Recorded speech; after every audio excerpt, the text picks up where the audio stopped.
700억? 미쳤어. 이 고철 덩어리들을 700억 주고 사겠다고. 제 이름은 사라 윌리엄스입니다.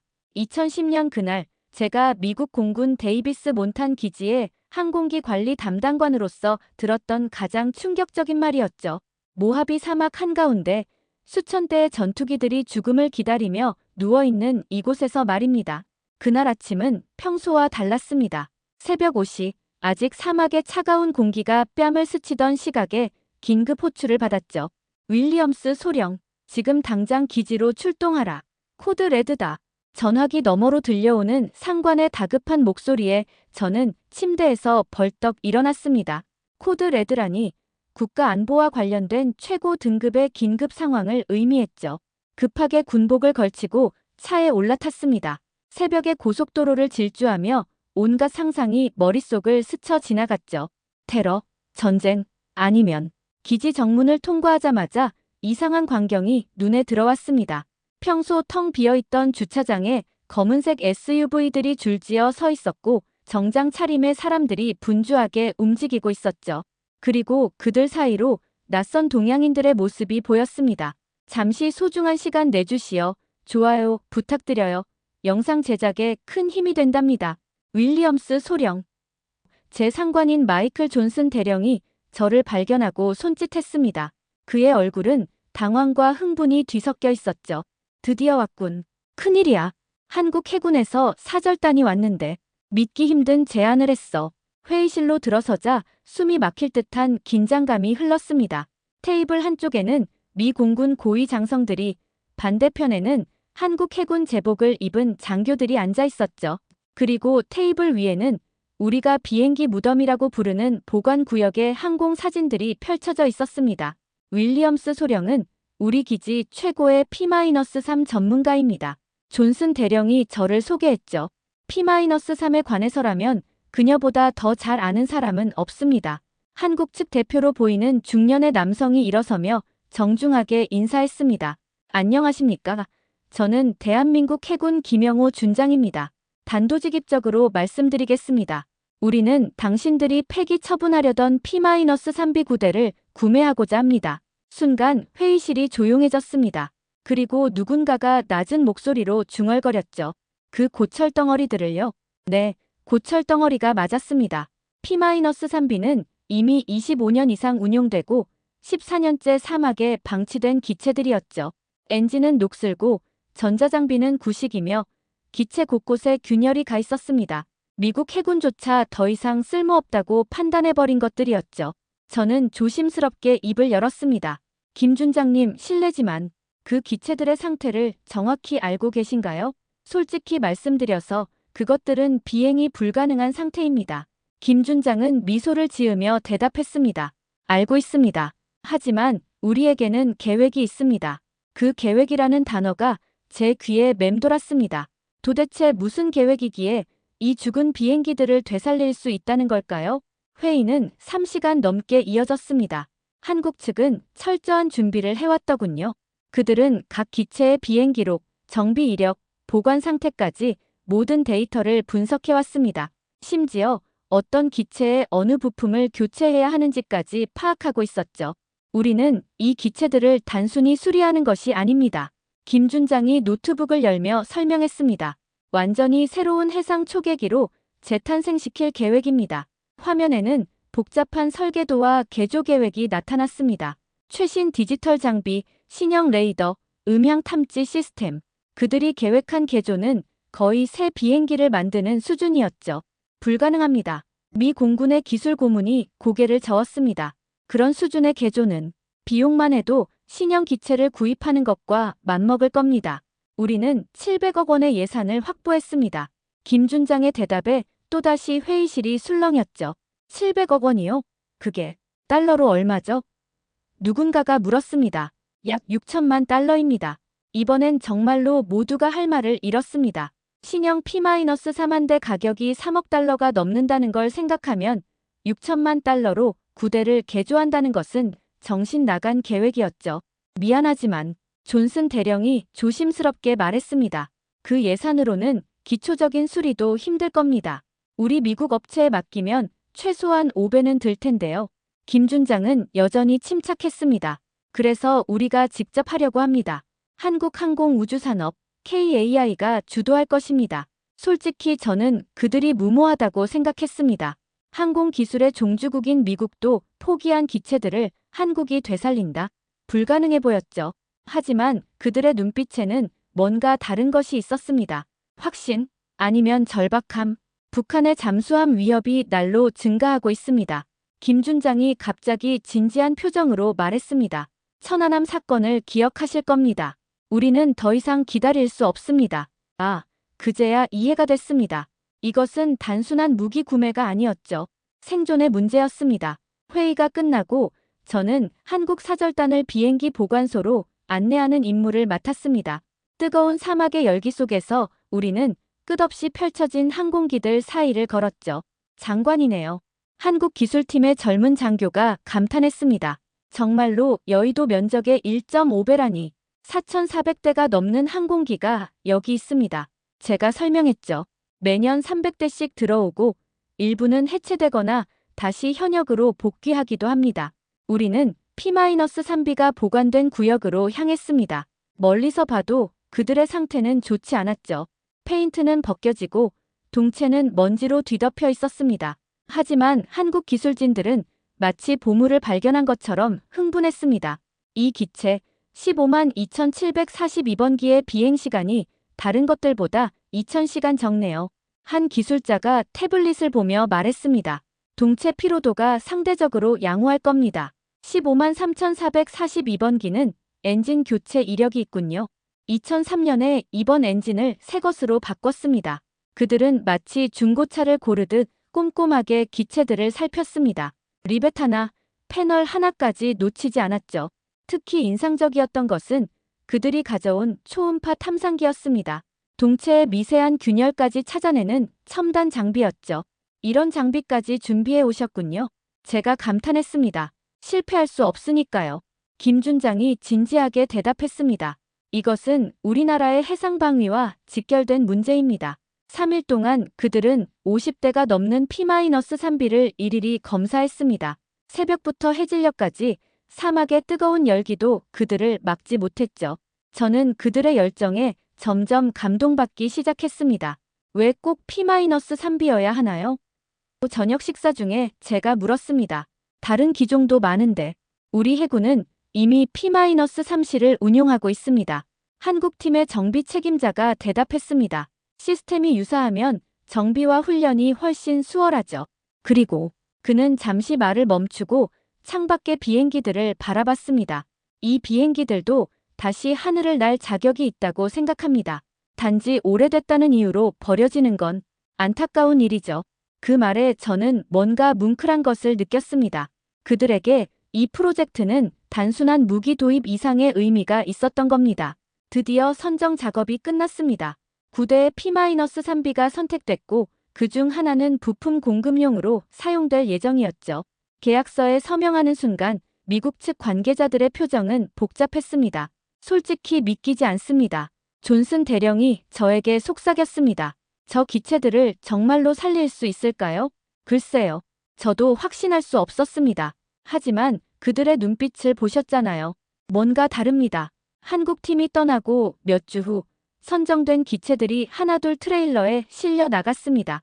14년 만에 움직이는 그들의 모습은 왠지 쓸쓸해 보였죠. 과연 다시 하늘을 날 수 있을까? 아니면 정말로 고철이 되어버릴까? 그로부터 6개월 후 놀라운 소식이 들려왔습니다. 윌리엄스, 이것 좀 봐. 존슨 대령이 흥분해서 제 사무실로 뛰어들어왔습니다. 한국에서 사진을 보내왔어. 컴퓨터 화면에는 믿기 힘든 광경이 펼쳐져 있었습니다.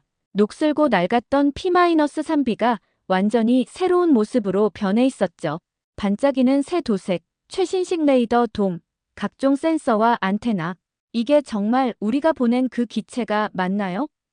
저는 눈을 비비며 물었습니다. 기체 번호를 확인해 봤어. 맞아. 152,742번기야. 더 놀라운 것은 개조 내용이었습니다. 한국은 단순히 수리만 한 것이 아니라 최첨단 장비를 탑재해 성능을 대폭 향상시켰던 겁니다. 360도 전방위 레이더, 최신 음향 탐지 시스템, 디지털 통신 장비, 심지어 미사일 기만 시스템까지. 스펙을 보니 기술 분석관이 보고서를 읽으며 말했습니다. 우리 해군의 최신 P-30보다 일부 성능은 오히려 뛰어납니다. 특히 잠수함 탐지 능력은 5배 이상 향상됐다고 하네요. 5배요? 저는 귀를 의심했습니다. 맞습니다. 그리고 이 모든 걸 700억 원, 그러니까 6천만 달러로 해냈답니다. 8대를요. 회의실에는 충격적인 침묵이 흘렀습니다. 우리가 신형 한 대 값에 15도 안 되는 비용으로 8대를 만들어낸 겁니다. 어떻게 이게 가능하죠? 누군가가 물었습니다. 보고서를 더 읽어보니 답이 있었습니다. 한국은 자체 기술력을 최대한 활용했고 불필요한 부분은 과감히 생략했으며 무엇보다 인건비가 미국의 13 수준이었던 겁니다. 게다가 한국항공우주산업 KAI는 이 프로젝트를 국가적 사명으로 받아들여 마진을 최소화했다고 했죠. P-30K. 존슨 대령이 중얼거렸습니다. 코리아에 K를 붙였군요. 이 소식은 빠르게 펜타곤까지 전해졌습니다. 미 국방부는 큰 충격을 받았죠. 자신들이 포기한 기체를 한국이 되살려낸 것도 놀라웠지만 그 비용 효율성은 더욱 충격적이었습니다. 우리도 다시 검토해봐야 하는 것 아닌가? 공군 참모총장이 회의에서 물었다고 합니다. 저 비용이면 우리도. 하지만 현실은 달랐습니다. 미국의 방위산업체들은 그런 가격에 일할 수 없었고 무엇보다 그들에게는 한국 같은 절박함이 없었죠. 1년 후 저는 특별한 초청을 받았습니다. 한국 해군이 P-30K의 실전 훈련을 참관할 기회를 준 것이었죠. 부산 해군 기지에서 저는 다시 김영호 준장을 만났습니다. 이제 그는 소장으로 진급해 있었죠. 윌리엄스 소령. 다시 만나서 반갑습니다. 그가 환한 미소로 저를 맞았습니다. 우리의 작품을 보여드리고 싶었습니다. 경납고에 들어서자 8대의 P-30K가 위용을 자랑하고 있었습니다. 믿기 힘들 정도로 완벽한 변신이었죠. 사막에서 죽어가던 그 기체들이 맞나 싶을 정도였습니다. 시승해 보시겠습니까? 김 소장이 제안했습니다. 저는 흔쾌히 수락했고 곧 P-30K를 타고 동해 상공을 비행했습니다. 조종석에 앉아 계기판을 보니 모든 것이 디지털화되어 있었고 각종 센서들이 실시간으로 해상 정보를 수집하고 있었죠. 잠수함 탐지 시연을 보여드리겠습니다. 임무장교가 말했습니다. 순간 소나 오퍼레이터가 손을 들었습니다. 접촉, 방위 45, 거리 12L이 심도 약 50m로 추정됩니다. 화면에는 음향 신호가 선명하게 나타났습니다. 구형 P-3B에서는 상상도 할 수 없는 정확도였죠. 실제 잠수함인가요? 제가 물었습니다. 우리 해군 잠수함입니다. 훈련 중이죠. 김 소장이 대답했습니다. 하지만 실전이라면 이미 격침시켰을 겁니다. 비행이 끝나고 저는 정비 경납고를 둘러봤습니다. 한국 정비사들이 능숙하게 기체를 점검하고 있었죠. 그들의 표정에는 자부심이 가득했습니다. 이 기체들 덕분에 우리는 안심하고 잠들 수 있습니다. 한 정비사가 제게 말했습니다. 북한 잠수함이 더 이상 몰래 접근할 수 없으니까요. 저녁 만찬에서 김 소장은 흥미로운 이야기를 들려줬습니다. 사실 처음엔 우리도 확신이 없었습니다. 하지만 천안함 사건 이후 우리에게는 선택의 여지가 없었죠. 돈이 없다고 포기할 수는 없었습니다. 그래서 모든 가능성을 검토했죠? 제가 물었습니다. 맞습니다. 그러다 데이비스 몬탄 기지의 존재를 알게 됐고, 그때 윌리엄스 소령님이 쓰신 논문을 읽었습니다. P-3 연장 운용의 가능성이라는. 저는 깜짝 놀랐습니다. 제 논문을요? 네, 큰 도움이 됐습니다. 그래서 꼭 소령님을 초대하고 싶었죠. 그 순간 저는 묘한 감동을 느꼈습니다. 제가 쓴 논문이 지구 반대편에서 이런 프로젝트에 영감을 줬다니. 그런데 정말 놀라운 건 김 소장이 계속했습니다. 이 성공 이후 다른 나라들도 우리에게 문의를 해왔다는 겁니다. 비슷한 프로젝트를 하고 싶다고요. 어느 나라들인가요?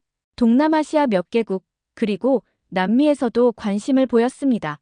우리의 성공 사례가 그들에게 희망을 준 것 같습니다. 한국에서 돌아온 후 저는 많은 생각을 했습니다. 데이비스 몬탄 기지에는 여전히 4,400대의 항공기가 잠들어 있습니다. 그들 모두가 다시 하늘을 날 수는 없겠지만 적어도 일부는 제2의 삶을 살 수 있을지도 모릅니다. 2년 후 놀라운 소식이 또 들려왔습니다. 북한의 신형 잠수함이 동해에서 활동하다가 한국 해군의 P-30K에 탐지되어 퇴각했다는 것이었죠.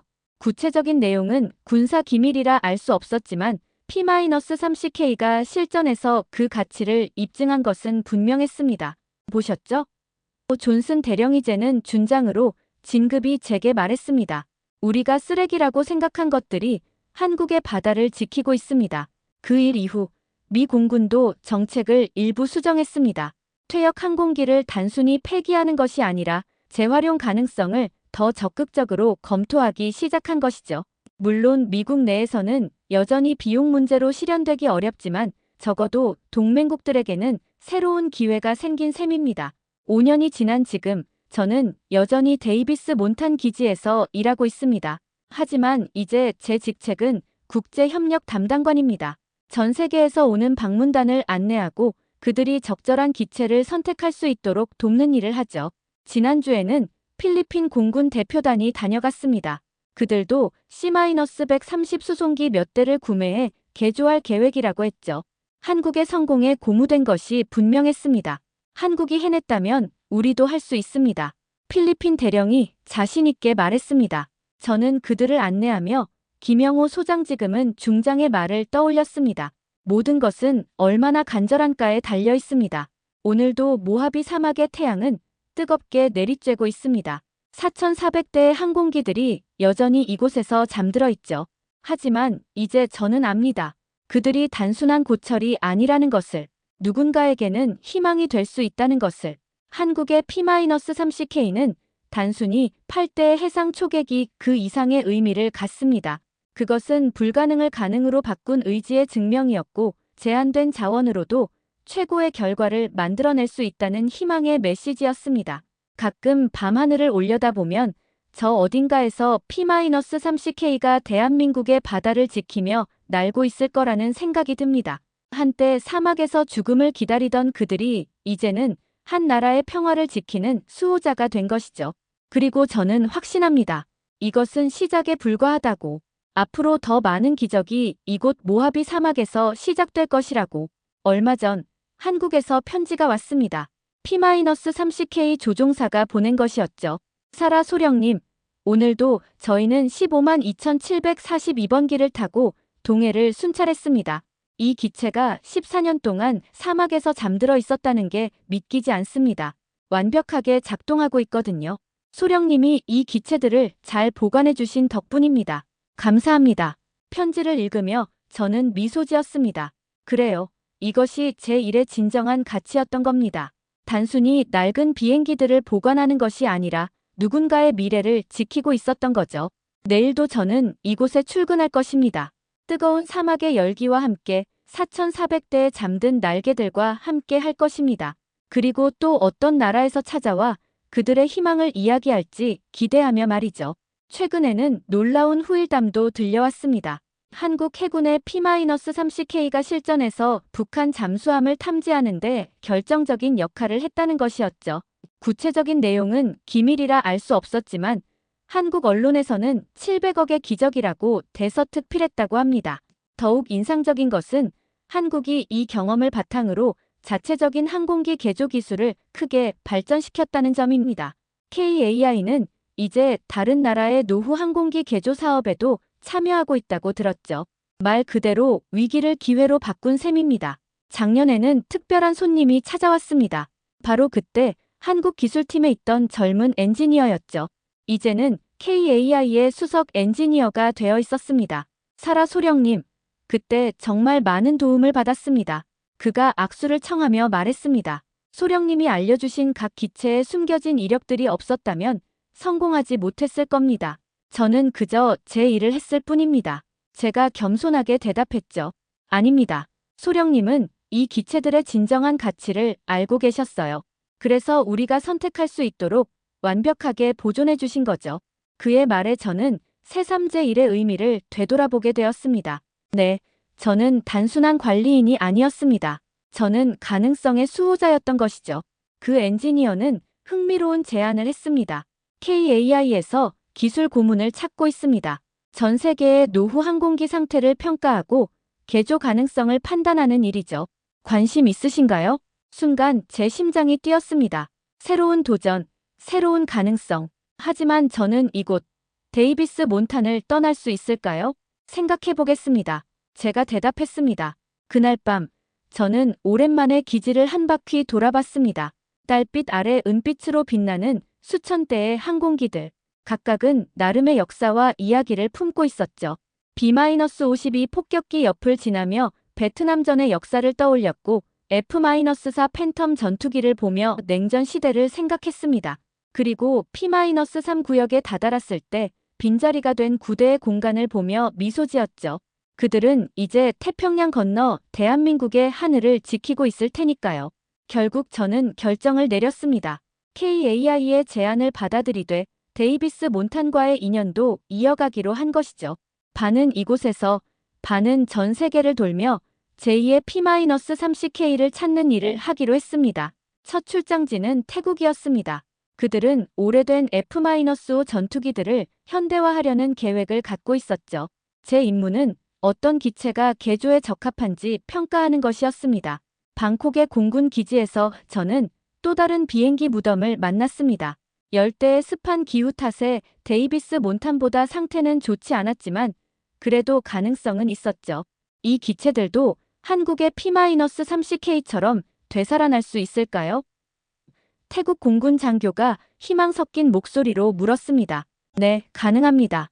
제가 확신을 갖고 대답했습니다. 하지만 가장 중요한 건 기술이 아닙니다. 얼마나 간절한가, 그리고 얼마나 철저히 준비하는가입니다. 6개월 후 태국의 F-5 현대화 사업이 시작됐습니다. 한국의 KAI가 기술 지원을 맡았고 저는 중간에서 조율하는 역할을 했죠. 그리고 1년 후 첫 번째 개조 기체가 하늘로 날아올랐을 때 저는 또다시 그 감동을 느꼈습니다. 이제 저는 항공기 부활 전문가라는 별명을 얻었습니다. 전 세계의 공군들이 저를 찾아 조언을 구했고 저는 기꺼이 제 경험을 나눴죠. 콜롬비아의 C-130, 인도네시아의 F-16, 칠레의 A-37, 하나둘씩 오래된 날개들이 새 생명을 얻어갔습니다. 하지만 가장 뿌듯한 순간은 작년 연말에 찾아왔습니다. UN 평화유지군이 저를 찾아온 것이었죠. 우리는 아프리카의 분쟁 지역에 구호 물자를 수송할 항공기가 필요합니다. 담당관이 설명했습니다. 하지만 예산이 너무 부족해서 데이비스 몬탄에 C-132만이 있습니다. 제가 즉시 대답했습니다. 상태가 좋은 것들을 골라드릴 수 있어요. 그렇게 시작된 희망의 날개 프로젝트는 큰 성공을 거뒀습니다. 10대의 C-132 최소한의 비용으로 개조되어 아프리카로 날아갔고 지금도 수많은 생명을 구하는 데 사용되고 있죠. 올해로 저는 데이비스 몬탄에서 일한 지 15년이 됩니다.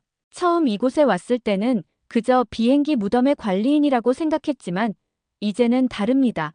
저는 희망의 파수꾼이고 가능성의 중매인이며 제2의 삶을 연결하는 다리입니다. 지난주 김영호 중장이제는 예편하여 한국항공우주산업 고문으로부터 이메일이 왔습니다. 사라, 우리의 P-30K가 운용 10주년을 맞았습니다. 이 기간 동안 단 한 번의 중대 사고도 없었고 북한 잠수함 활동을 90% 이상 억제하는 데 성공했습니다. 이 모든 것이 당신과 데이비스 몬탄에서 시작됐다는 걸 잊지 않고 있습니다. 조만간 기념행사에 초대하고 싶은데 오실 수 있나요? 물론 갈 것입니다.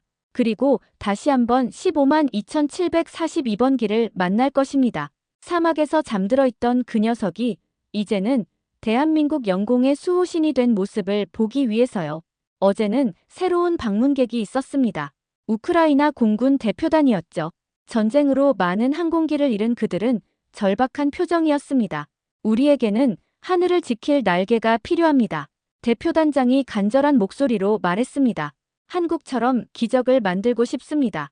저는 그들을 F-16 보관 구역으로 안내했습니다. 햇빛에 반짝이는 수십 대의 전투기들을 보며 그들의 눈빛이 희망으로 빛났죠. 이 기체들은 1990년대 초반 모델입니다. 제가 설명했습니다. 기본 구조는 튼튼하고 적절한 개조를 거치면 현대전에서도 충분히 활약할 수 있을 겁니다. 비용은? 대표단장이 조심스럽게 물었습니다. 한국의 경우를 참고하시면 됩니다. 중요한 건 돈이 아니라 의지와 기술입니다.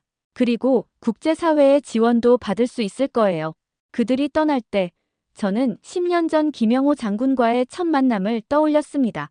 그때와 똑같은 간절함, 똑같은 결의가 그들의 눈빛에 있었죠. 이제 저는 확신합니다. 데이비스 몬타는 단순한 항공기 보관소가 아니라는 것을.